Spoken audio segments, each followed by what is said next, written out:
chavos, buenas noches. El día de hoy les explicaré un método para calcular el costo de producción de un software utilizando el modelo COCOMO. Pero antes de comenzar deseo dedicar este tutorial al ingeniero José Arturo Ascorra, que en paz descanse, y me gustaría compartirles que el ingeniero ha sido una de mis principales inspiraciones para compartir con ustedes estos tutoriales. ¿Sabían que dedicaba sus tiempos libres al cuidado de animales? Y además ofrecía clases gratuitas a los alumnos en sus tiempos libres. La verdad es que es todo un ejemplo a seguir. Muchas gracias, ingeniero. Y sé que donde sea que está, es un lugar mejor con su presencia. Bueno, chavos, vamos a comenzar y voy a comenzar explicando un término que utilizaré a lo largo de todo el ejercicio. Y ese término es el PF. El punto de fusión es utilizado como una métrica para determinar el tamaño de un software. El PF es tal como le dice la descripción, es una métrica que para ser determinado requiere de un proceso. Una de las metodologías para determinarlo es la que está controlada por el International Function Point User Group. Sin embargo, hay varias metodologías. Entonces, este PF, aunque en este tutorial lo vamos a manejar como un término fijo, les voy a dar la constante, en realidad podríamos hacer otro tutorial con esta información. Pero bueno, el PF nos va a medir la funcionalidad que se le va a entregar al usuario independientemente de la tecnología que decidamos usar para el desarrollo de su software. Y es útil desde el inicio, implementación y en el mantenimiento del software. Pero bueno, entonces, en el momento de que nosotros nos llega un proyecto, vamos a poder dividirlo de acuerdo al modelo COCOMO en 3 clasificaciones: orgánico, semiacoplado y empotrado. Básicamente es por cuestión de tamaño. Un proceso o un software orgánico sería aquel que para su desarrollo tiene menos de 50.000 líneas de código. Un semiacoplado tiene entre 50.000 y 300.000 líneas de código, y un empotrado tiene más de 300.000 líneas de código. Bueno, por aquí el video, si quieren pausarlo y ver la descripción completa, adelante, pero es lo más importante de esto.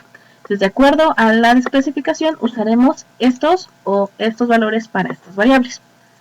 Ahora, estas son las fórmulas que vamos a estar utilizando. Igual no las voy a explicar en este momento porque a continuación lo voy a hacer, pero si quieren regresarse o hacer algún ejercicio, pues pueden regresarse a este punto del video y darle pausa y hacer sus ejercicios, ¿de acuerdo? Muy bien. Entonces, para calcular el esfuerzo requerido para desarrollar un software, necesitamos considerar esta tabla.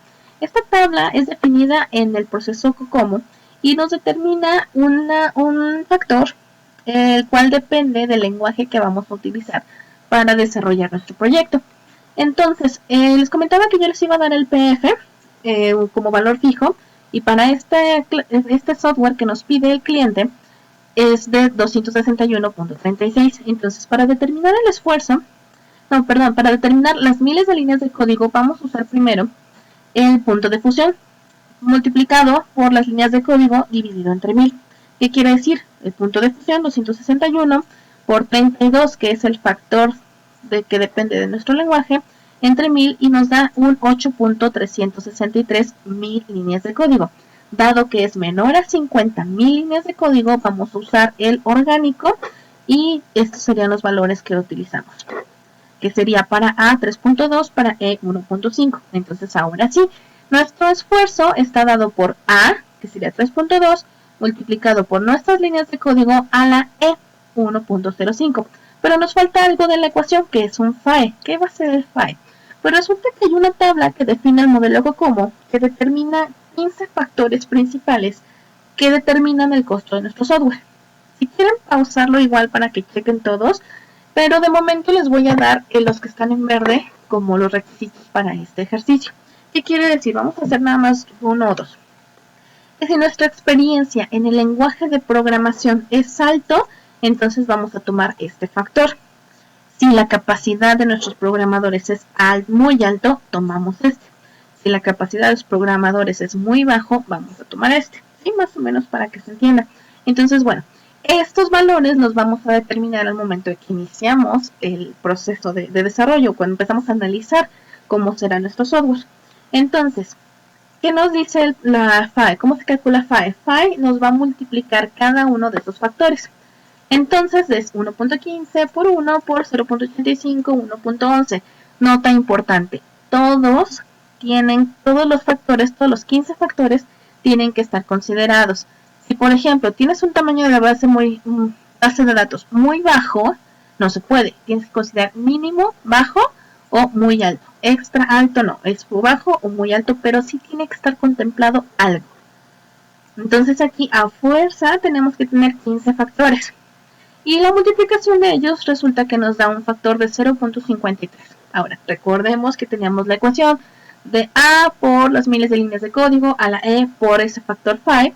Nos da que si A era 3.2, nuestras miles de líneas de código es 8.363, a la 1.05 que multiplica el phi de 0.53, nos va a dar un resultado de 15.924023, que está dado en personas entre mes, la cantidad de personas totales entre los meses en que vamos a terminar nuestro desarrollo. Ahorita explico más esto. Bueno, el punto es que ese es nuestro esfuerzo.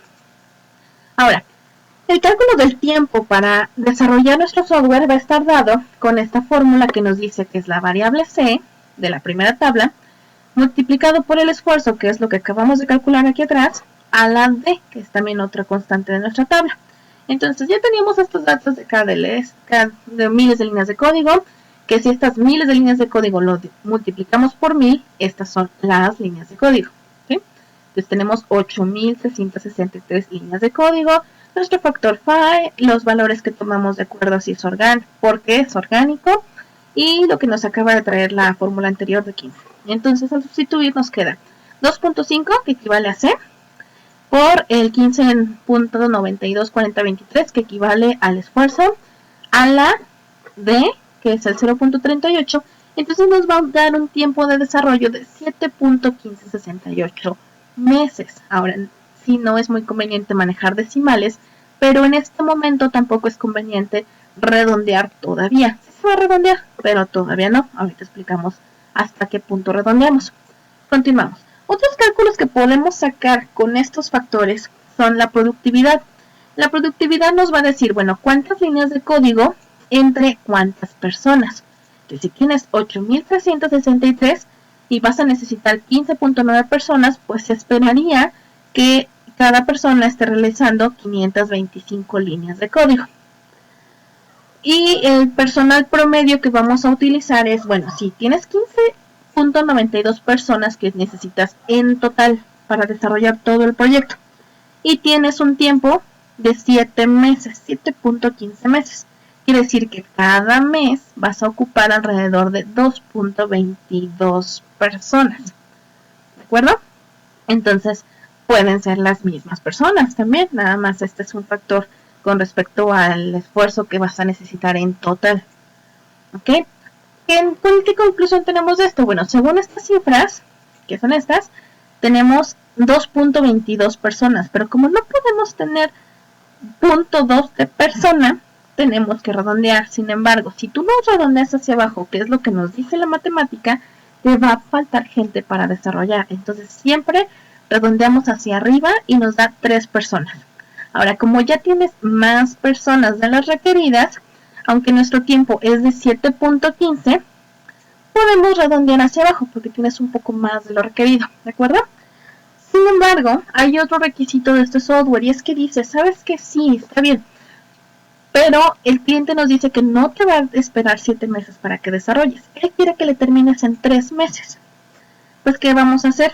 Pues que tenemos que 15 personas nos desarrollan, los vamos a dividir ahora entre 3 meses y entonces nos va a dar un factor de 6 personas, es decir, vamos a tener el doble de personas para alcanzar a cubrir esta cuota. Entonces, si tenemos 6 personas que nos van a desarrollar en menos tiempo, se recomendaría que los puestos que se ocupen serían un jefe, 2 analistas, 2 programadores, un responsable de calidad, aunque también consideremos que todos en el método están definidos para realizar código.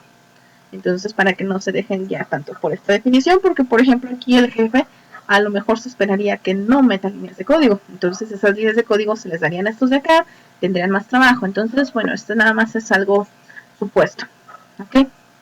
Ahora bien, Ese ya fue el método. Sin embargo, por ahí me encontré una investigación en el cual, por ahí les dejo la liga por si quieren verla completa, en donde nos dicen los salarios mensuales promedios de un profesionista de software en México. Ahora, aquí nos daba...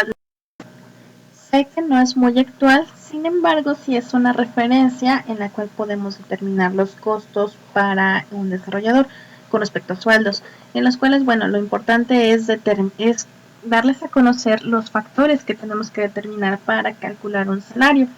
Y es que, por ejemplo, son los esquemas en que esté contratado, puede ser tiempo completo en nómina o tiempo completo por honorarios, socios, independientes, becarios, medio tiempo. Pero no solamente considerar esto, también el tipo de organización que tenemos, si es un área de sistemas, si es solamente capacitación, instituciones educativas, en qué estado nos encontramos. Fíjense que curiosamente Querétaro es en ese entonces el estado que pagaba más a los desarrolladores. Por aquí hay otras tablas que nos determinan los salarios con respecto a las actividades que se realizan, testing y calidad, programación front-end, seguridad del sistema, la experiencia con la que llevamos desarrollando, el género, sí, siguen pagándonos menos,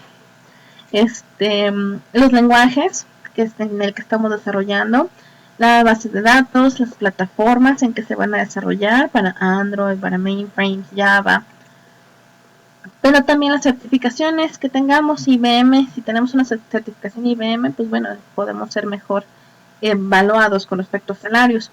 Los niveles de idiomas, definitivamente, para que tenga mayor alcance necesitamos manejarlo. Y bueno, entonces, de acuerdo a nuestro ejercicio, bueno, esto último de las tablas de salarios ya no pertenece al modelo. El modelo se queda con el cálculo de las 6 personas, 3 meses, ¿ok?